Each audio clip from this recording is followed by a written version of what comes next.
Oh, Good morning. good morning. How are you? Fine.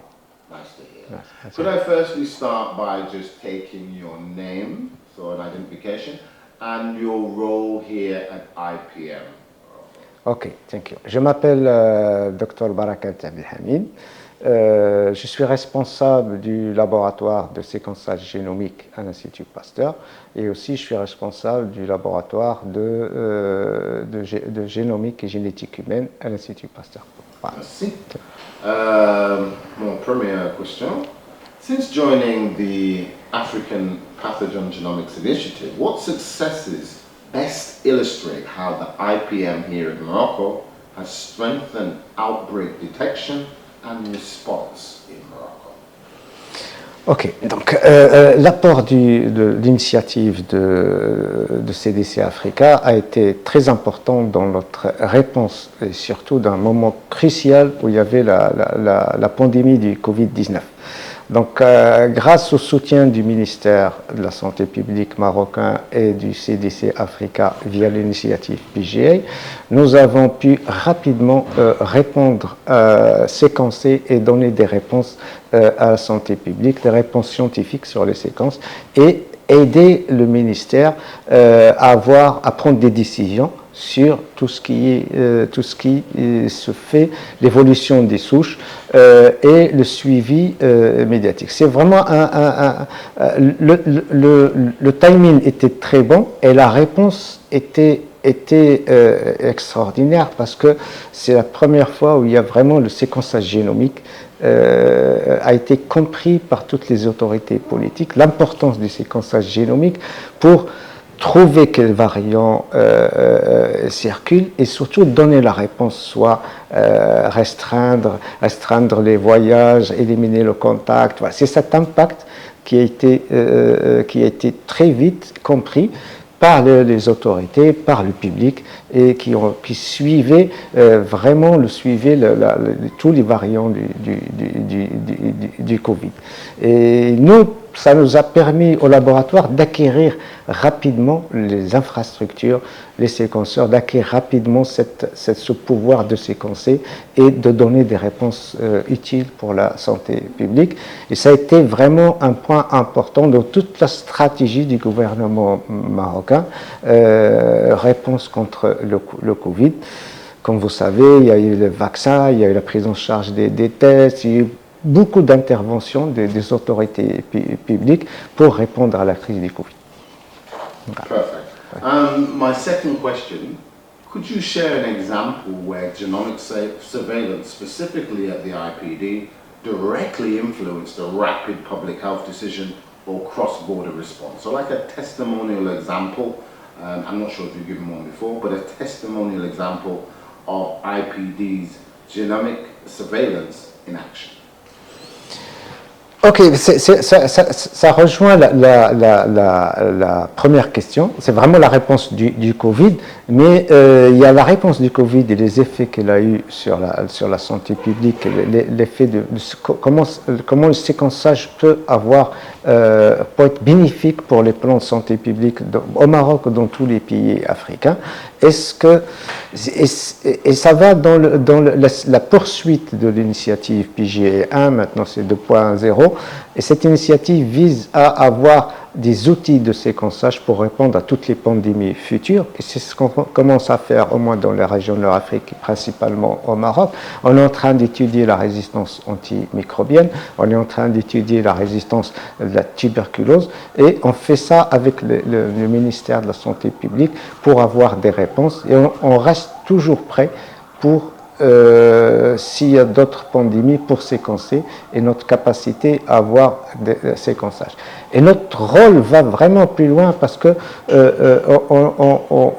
on forme aussi les gens, les scientifiques marocains sur les techniques des séquençages, comme on a pu bénéficier de toutes les formations fournies par ACLM et CDC Africa dans le cadre de ce merveilleux plan d'aider tous les pays africains à avoir cette capacité de séquençage et de répondre à toutes les pandémies et ne pas être dépendant de l'aide étrangère et d'attendre l'aide étrangère pour faire des choses qu'on peut faire nous-mêmes. Voilà. Okay.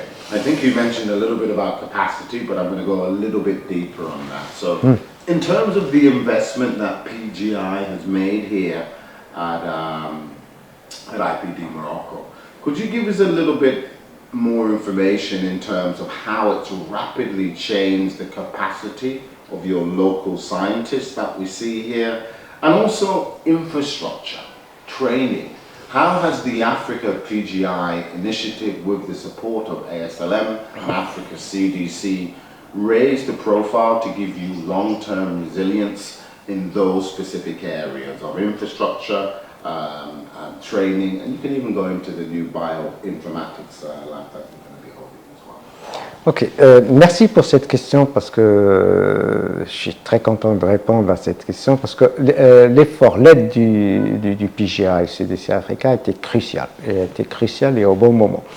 Donc au début de la crise du Covid, on n'avait pas la capacité de séquençage. On séquençait par la méthode de Sanger où on attendait vraiment, on envoyait ça à l'étranger pour séquencer. Mais ça a commencé par la réception du petit séquenceur Nanopore. C'est le premier séquenceur qui est arrivé ici, grâce au CDC Africa et au PGI, et c'est là où on a commencé à séquencer. Bien sûr, après on a pu acheter un séquenceur, et puis PGI nous a fourni un autre séquenceur, donc ça a commencé. Mais le début et le temps, la nécessité, c'est d'avoir ce petit séquenceur, de former les gens et de commencer à séquencer. On a été le premier laboratoire à séquencer au Maroc le Covid-19. À la longue, si on regarde toute la pandémie du Covid, il n'y avait pas beaucoup de séquençage, il y a 3000 et quelques séquences, et on a plus de 50% de séquences qui sont de la base de données JCED proviennent de ce laboratoire sur toute la période. Donc il fallait séquencer, il fallait donner des réponses, aider le ministère à avoir une réponse, et la plateforme, elle est là, on l'utilise pour autre chose, on l'utilise pour l'oncologie.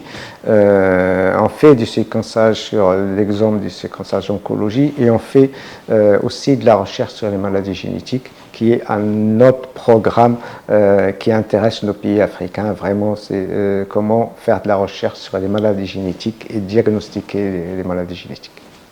Okay.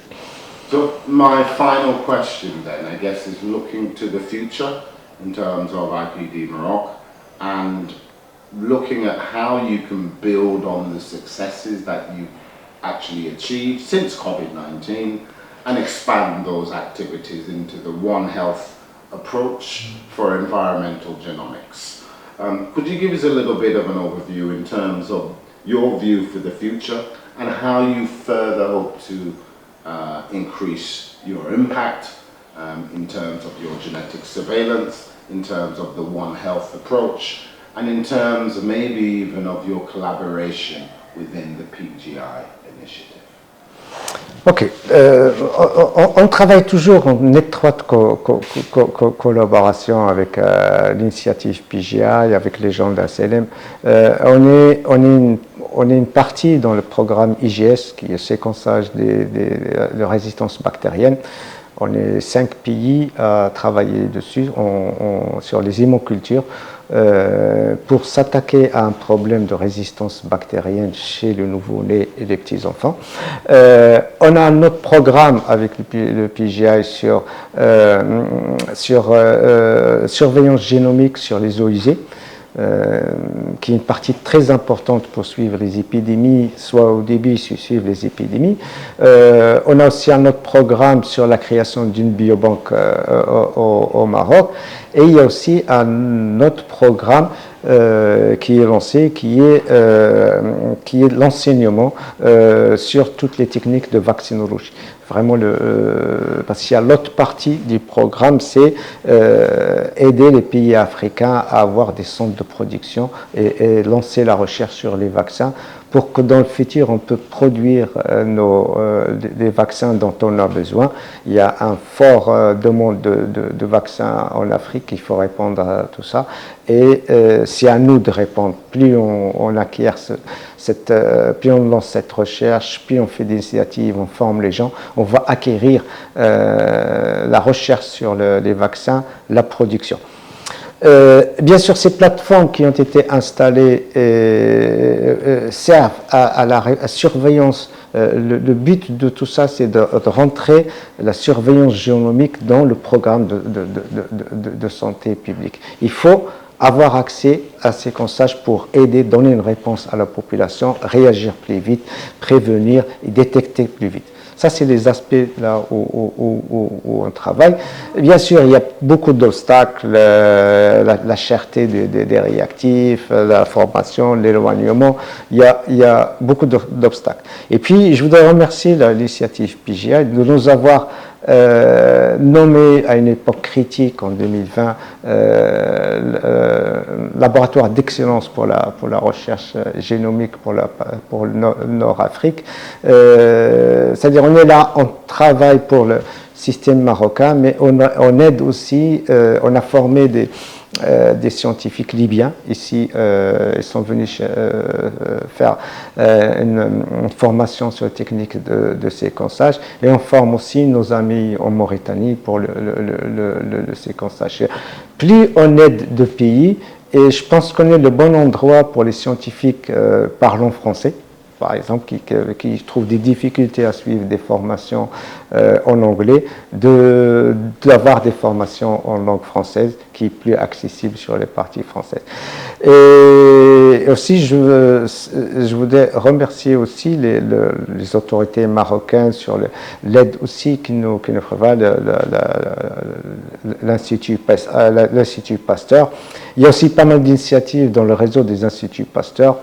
Comme vous savez, il y a beaucoup d'instituts Pasteur en Afrique. Il y a celui du Maroc, il y a celui du Sénégal, il y a celui de Cameroun, de Côte d'Ivoire. Donc on essaie d'avoir aussi une entraide dans les instituts Pasteur avec l'aide du PGI Africa pour toujours rester, donner la meilleure réponse avec les techniques de séquençage et former le maximum de jeunes Africains sur les techniques de bioinformatique et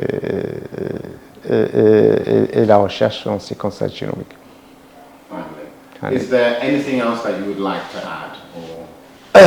Ce que je voudrais ajouter, merci pour cette initiative d'avoir fait, merci de votre venue au Maroc. Welcome to Morocco, and I will be to thanks CDC Africa and ASLM that have this initiative to have scientific option for the PGI initiative, not a political option, but a scientific option. The people who work in the lab that have their opinion for the work that we do, and I think that everybody in each country do a lot of work to enhance their capacity sequencing in his country and to participate to enhance the capacity of Africa, that to have a good platform for sequencing and to have in the future a good response to the future outbreak pandemic, and to have to learn our scientific young scientific, training him and to prepare him to take our place now, to take our place in the future, and to develop all this activity, because we need of that. We don't know to have like COVID situation, and we wait vaccine to European and to Chinese vaccine. We wait as mask, I guess. We have to produce everything in Africa, and I hope that we can have a more a less barrier on country that we have. We can have difficult to trip with each country, to send a region of country. We have this difficult to fly to South Africa. We go to Doha and we have the direct line. We have this connection, but I think with scientific we haven't this frontier. We work and together, and ACLM and PG Africa help us to have this. They will give us the opportunity and equipment and region that to work to have this response and to participate, to have a future good response to African scientific to pandemic and the problem of the world. Nice. Thank you. Yeah, they finish with English. You finish with English, even though you got interrupted by the drill. Yes, because Thank you very much. Thank you.